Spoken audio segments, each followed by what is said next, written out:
আসসালামু আলাইকুম রহমতুল্লাহি ওবরকাতুহু।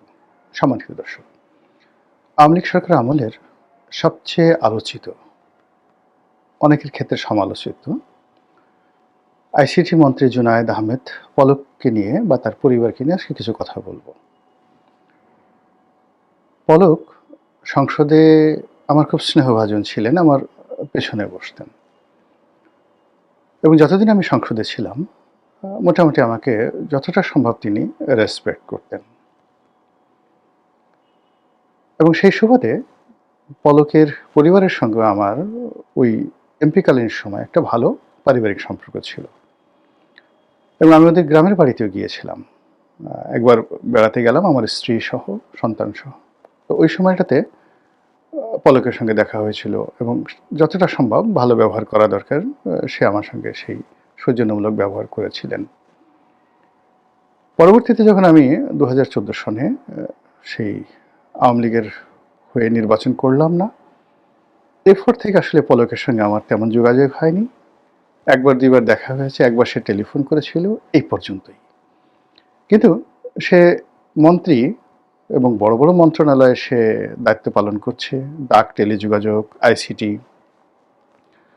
তো এই জিনিসগুলো আমার ভালো লাগতো।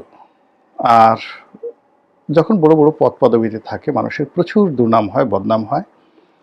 পলককে নিয়েও সেই ধরনের যে কথাবার্তা যখন আমি শুনতাম, আমি এগুলো করতাম না। এর কারণ হলো যে আমি যখন রাজনীতিতে ছিলাম আমাকে নিয়েও নানা রকম কথাবার্তা হতো, যার সঙ্গে কোনো বাস্তবের মিল থাকতো না। যাই হোক, পলক গ্রেপ্তার হলো, জেলে গেল। তারপর জেলে যাওয়ার পর সঙ্গত কারণে আমি তার ব্যাপারে উৎসাহী হলাম। আর জেলে যাওয়ার আগে আমি একটু বিরক্ত হয়েছিলাম তার ব্যাপারে। বিরক্ত হয়েছিলাম এই কারণে যে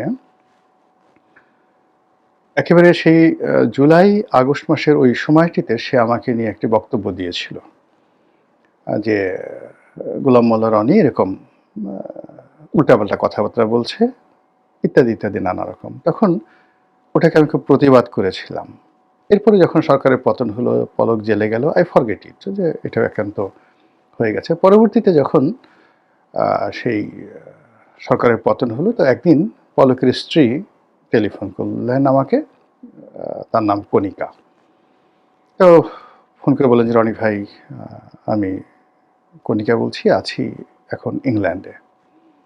আমি বললাম যে বলো বোন, কী হয়েছে তোমার, ইত্যাদি ইত্যাদি। বলে যে না, আসলে পলক এর পক্ষ থেকে আমি মাপ চাচ্ছি।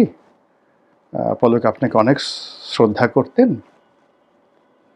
তারপর সেই ক্ষমতার শেষ সময়টিতে পলক এই আপনার সম্পর্কে একটা কথা বলছেন, এটা নিয়ে আমরা, মানে আমি বিশেষ করে, পলকের স্ত্রী বললেন যে আমরা পলককে জিজ্ঞাসা করেছি এই কথা কেন তুমি বলেছো রনি ভাই সম্পর্কে। তো পলক বলে যে আমি বলিনি, এটা মূলত আসলে গোয়েন্দা সংস্থা থেকে বলতে বলা হয়েছে, আমি শুধুমাত্র কন্ট্যাক্ট করেছি। এনিওয়ে, এরপর থেকে মাঝে মধ্যেই পলকের স্ত্রী ফোন দেন, কথাবার্তা বলেন এবং যেটা বলার চেষ্টা করেন যে পলক মূলত আপাতমস্তক একজন সৎ মানুষ এবং অনেকটা সহজ সরল প্রকৃতির। তার বিরুদ্ধে যে বদনামগুলো আছে, টাকা পয়সা, দুর্নীতি, অনিয়ম যা কিছু হচ্ছে, নারী কেলেঙ্কারি থেকে শুরু করে যা কিছু হচ্ছে, মানে সব তিনি বলতে পারেন না, কিন্তু টাকা পয়সার যে বিষয়গুলো, যেমন নুসরাত ফারিয়াকে নিয়ে, তাকে নিয়ে যে সকল কথা হয়, তার যৌনতা নিয়ে কথাবার্তা হয়, তো স্ত্রী হিসেবে এই কথাগুলো তিনি বলতে পারেন না, কিন্তু অর্থনৈতিক যে বিষয়গুলো আছে সেই বিষয়গুলো নিয়ে তিনি সরাসরি বলেন যে না রনি ভাই, পলক জীবনে কোনো অন্যায় করেননি। তিনি শুধুমাত্র যে কয়টা টাকা বেতন পেতেন ওটা দিয়ে আমাদের জীবনযাত্রা চলছে এবং তিনি উদাহরণ হিসেবে বলেন যে আমি তো এখন ইংল্যান্ডে রাজনৈতিক আশ্রয় নেওয়ার চেষ্টা করছি, একটা কনসেন্ট্রেশন ক্যাম্পে আছি এবং এখানে ও একদিন একটা ভিডিও পাঠালো যে খুব কষ্ট করে আমরা খেতে পারি না, এখানে বাইরে থেকে কিছু কিনতে পারি না, যেতে পারি না, একেবারে মানবেতর জীবনযাপন, এর চেয়ে তার হয় না এবং দেশে তার আত্মীয় স্বজন বলতে গেলে না খেয়ে আছে। এই কথাগুলো তিনি বলেন। তা আমি শুনি, সবসময় শুনি।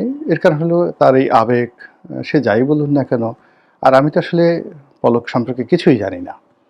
মানে সে দুর্নীতি করেছে কি করেনি, সেটা তো আমি হাতে কলমে, আমার কাছে কোনো তথ্য নেই, উপাত্ত নেই। তার বিরুদ্ধে রাষ্ট্র ব্যবস্থা নিয়েছে, তার বিরুদ্ধে মামলা চলছে, আরও মামলা হবে, ইত্যাদি ইত্যাদি নানা বিষয়গুলো, এগুলো রাষ্ট্রের কাছে তথ্য আছে, কিন্তু আমি তো এই বিষয়গুলো জানি না। ফলে যখন রাষ্ট্রের এই ঘটনাগুলো হয় আর পলকের স্ত্রীর যখন কান্না বিজড়িত কথা আমি শুনি, এটা আমাকে রীতিমতো অনেক সময় মনে হয় যে আসলে কি দেশটা এইরকম? আবার অন্যদিকে যে বিষয়গুলো আমি পলককে দেখেছি, পলকের সঙ্গে আমার ব্যক্তিগত একটা বিষয় না বললেই না, সবাই মনে করবে যে আপনি এত বোকা কেন? পলকের স্ত্রী বলল আর আপনি সেটা বিশ্বাস করলেন। তো এক্ষেত্রে আসলে আমি কণিকাকে বিভিন্ন সময় বলার চেষ্টা করছি যে, "দেখো বোন, যেটা আ মানে প্রচার হয়ে যায়, সেটা সত্য মিথ্যা ডাজ নট ম্যাটার।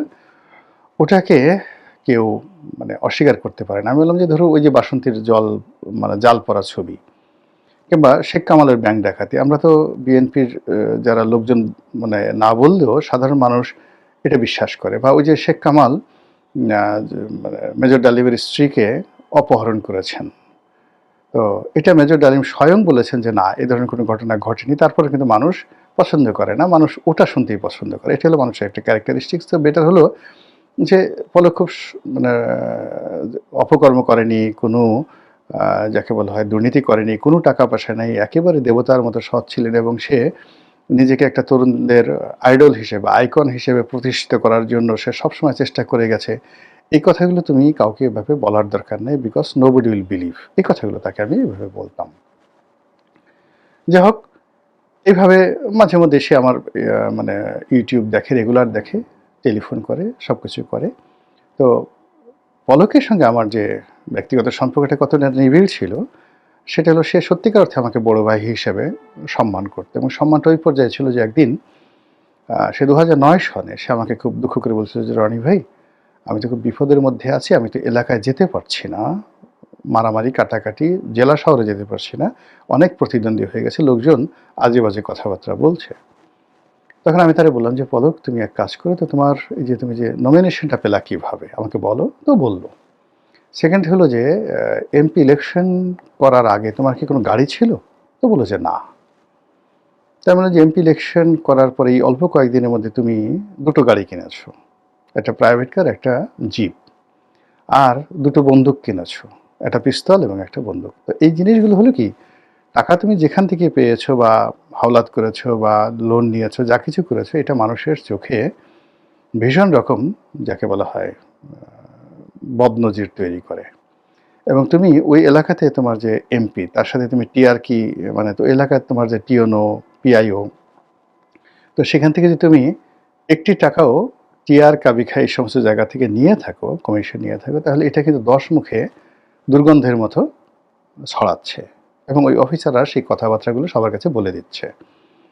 তো এই কথা বলার পরে সে একেবারে চুপ হয়ে গেল। তারপর বলল যে, "আমার এখন কি করা উচিত?" তখন আমি তাকে সান্ত্বনা দেওয়ার জন্য বললাম যে, আ "তুমি একদিন মন্ত্রী হবে। খুব দ্রুত একদিন মন্ত্রী হবে এবং মন্ত্রী হওয়ার পর তোমার এই সমস্যাগুলো থাকবে না। সব মানুষ তোমার পিছে, পিছে ছুটতে থাকবে।" এবং ওটা নিয়ে এত খুশি হলো, বলতে গেলে আমাকে সালাম করেছিল কিনা আমি বলতে পারব না। কিন্তু আমাকে ও বলল যে, "রনি ভাই, আমার এত ভালো লাগছে। আপনি যদি অনুমতি দেন, আমি আসলে স্মোক করি। আমি আপনার সামনে একটা সিগারেট খেতে চাই।" তো আমি বললাম, "আচ্ছা ঠিক আছে, লেটস গো।" তো দাঁড়িয়ে, দাঁড়িয়ে সে খুব আনন্দিত হয়ে সে ওই সংসদ ভবনের সামনে একটা সিগারেট খেলো আরকি। এই হলো রিলেশনশিপ। তো সে মন্ত্রী হয়েছে, যা কিছু হয়েছে, কখনই তার সঙ্গে আমার ওই ধরনের কথা হয় নাই। বরং মন্ত্রী হওয়ার পর একদিন টেলিফোন করে আমার কোম্পানিতে একজনকে চাকরি দেওয়ার জন্য একটা সুপারিশ করেছিল। তো আমি বললাম যে, "এই মুহূর্তে আসলে আমার লোকের দরকার নাই।" তো সম্প্রতি যেটি হলো, একটা আ ভিডিওতে একটা ভিডিওতে আমি যেটা বলার চেষ্টা করছি যে, শেখ হাসিনা কিছু মানুষের জন্য দুর্নাম এবং বদনামের শিকার হয়েছেন। এখন এই মানুষগুলোর অপকর্মের সাথে শেখ হাসিনা জড়িত ছিলেন বা ছিলেন না, ডাজ নট ম্যাটার। বাট বদনাম হয়েছে।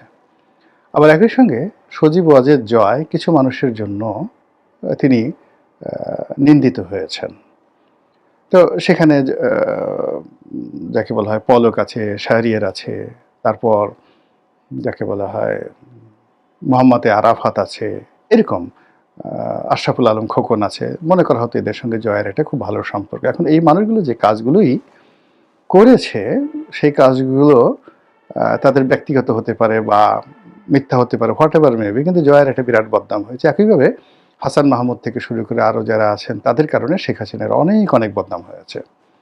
তো এটা দেখার পরে সে ফোন করেছে আবার যে, "রনি ভাই, আপনি ওই সকল দুর্নীতিবাজ হাসান মাহমুদ এদের সাথে পলকের নামটা কেন উচ্চারণ করলেন?